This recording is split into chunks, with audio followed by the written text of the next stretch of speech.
What's going on, internet? IG here again today, and I want to talk about my 3 top social networking apps on my Nexus 7. Now, I know a lot of you might have Android tablets or indeed Android phones that the default social networking apps made by the social networking sites, I'm looking at you, Facebook, and yes, you too, Twitter to a lesser extent, aren't all that crash hot.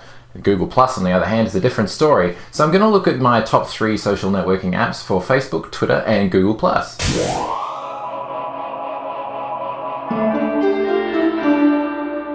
Alright, so let's start out with Facebook. Now, it is no secret that the Facebook application for Android is pretty much garbage on the Android side of things. It's been waiting for a redevelopment for a long time. The iOS equivalent got its update, but Android is still left waiting in the cold. They are, of course, updating it every now and again, but it still lacks in features compared to what you can do on the Facebook site. And that's really what I'm going to be grading a lot of these applications based on. So, I present to you Facedroid.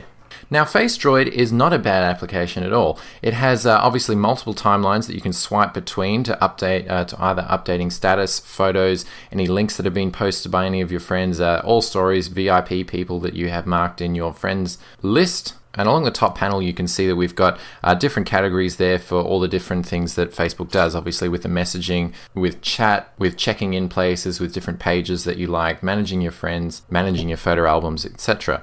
You also get quick links to your notifications that you can respond to and deal with. You can look at your wall, post information, post photos, look at your photo albums, check your instant messages, chat with any friends that are online, check in at places, look at the pages that you like, and look at the groups that you might be involved with. The performance of this application is a little bit chunky at times, but of course, depending on your connection, it usually is fairly fluid. The overall design of the application is pretty nice. It does basically what you are capable of doing on the Facebook website. So it's a much bigger win, in my opinion, than the default Facebook app for Android. Okay, now for those of you who like posting your updates in 140 characters or less, we have, of course, Twitter. And Twitter is not a bad Android application, but again, there are many alternatives out there worth looking at. The one I'm looking at is called Plume.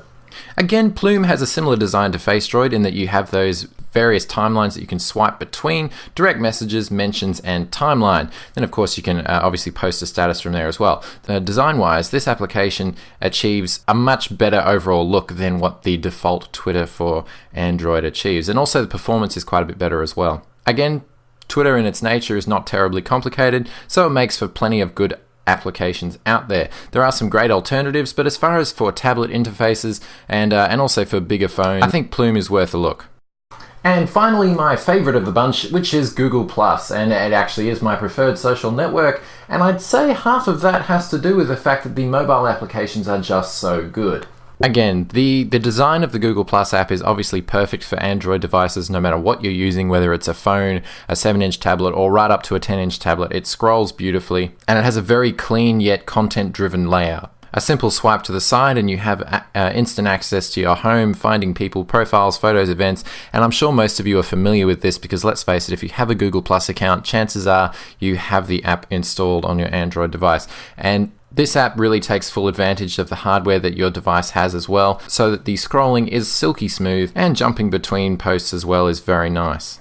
Again, it's the ability to be able to do all of the things that you can do on the Google Plus website on the application here that makes it so inviting. And honestly, this is the social network that I'm going to look first at the start of the day because it is so appealing and inviting as far as the content that people are posting and also the way that that content is presented. So that's my look at the social networking apps on the Nexus 7. Of course, let me know what your favorite social networking apps are in the comments section below. And of course, you can find me on these social networks, Google Plus and Twitter specifically. I do use Facebook, but it's a more private thing, so I'm not going to be accepting friend requests on there. Once again, thank you all for watching. Feel free to click the like button if you did indeed like the video. It does help out the channel. And feel free to subscribe if you like this content on a regular basis. And I shall see you all in the very next video. Peace out, ladies and gentlemen.